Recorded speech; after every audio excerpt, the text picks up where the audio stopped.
নূতন করে বৈদ্যুতিক চার্জ পরিমাপের জন্য স্মার্ট মিটার বসানোর কাজ চলছে গোটা রাজ্য জুড়ে। তো আমরা লক্ষ্য করছি এই স্মার্ট মিটার বসানোকে কেন্দ্র করে এর আগে যেখানে বসা হয়েছিল গত 1-1.5 মাস ধরে এই প্রক্রিয়াটা চলছে গোটা রাজ্য জুড়ে, সেখানে যে বিল ধরিয়ে দেওয়া হচ্ছে 1 মাস আগে যে বিলটা অন্য মিটারের যে বিল উঠত তার থেকে কয়েক গুণ না, কি বলবো 50-60 গুণ।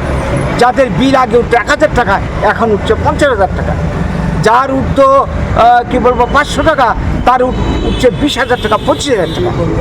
এই যে অস্বাভাবিক হারে বৈদ্যুতিক চার্জ স্মার্ট মিটারের মাধ্যমে উঠে আসছে, এটা তো কী ধরনের ব্যবস্থা হলো? সরকার বোঝাবার চেষ্টা করছে আমাদেরকে যে স্মার্ট মিটারের মাধ্যমে আমরা সত্যিকারের যারা গ্রাহক তাদের যাতে কোনো ক্ষতি না হয়, বিদ্যুৎ চুরি আমরা বন্ধ করব এবং সত্যিকারের যারা গ্রাহক তাদেরকে আমরা সুবিধা পাইয়ে দেব। তো এইটা করতে গিয়ে যে জিনিসটা এখন বেরিয়ে আসলো, আমরা তো দেখলাম চক্ষু চরক গাছ হয়েছে রাজ্যের বিভিন্ন প্রান্তে। কুয়েতে গত 3-4 দিন আগের যেটা খবর, তাদের মানে এটা এখন ধিমরি খেয়ে পড়ার মতো অবস্থা হয়েছে। কারণ এর আগে এরা যে হারে রেট মানে বিদ্যুতিক বিল তারা দিতে হতো তার চেয়ে এই যে বললাম 50-60 গুণ হয়ে গেছে।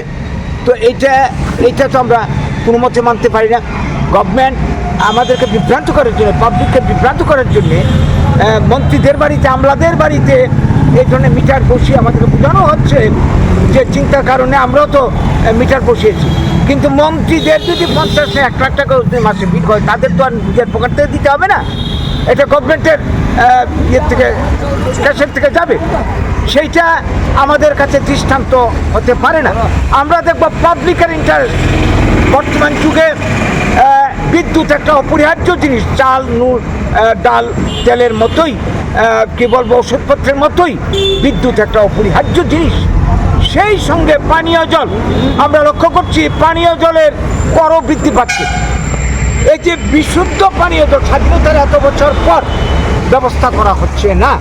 গ্রাম পাহাড় বাদই দিলাম, এই শহরের বুকে, আগরতলার বুকে, আমরা যারা আগরতলার বাসিন্দা আমরা জানি বিশুদ্ধ পানীয় জল, অটল জল ধারা নামে যে মিশনটা চালু হয়েছিল এখন থেকে 5-6 বছর আগে, কটা বাড়িতে বিশুদ্ধ জল। আমি যেখানটায় থাকছি এই যে পাশে এই শিবনগর তলিতে গত 3 বছর ধরে 1 ফোঁটা জল নেই।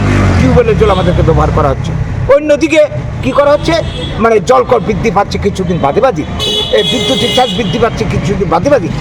এইভাবে এই যে নাগরিক পরিষেবা না দিয়ে তারা মানে মানুষের উপর বিভিন্ন ধরনের চার্জ চাপিয়ে দিয়ে, কর চাপিয়ে দিয়ে মানুষকে শোষণ করার একটা ব্যবস্থা করছে।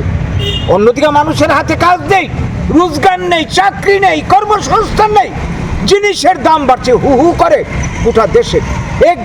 গত 2 মাসে সর্ষের তেলের দাম বেড়েছে লিটারে 15 থেকে 20 টাকা থেকে 30 টাকা বেড়েছে। সব কটা জিনিসের দাম বেড়ে চলেছে, মানুষ বাঁচবে কী করে?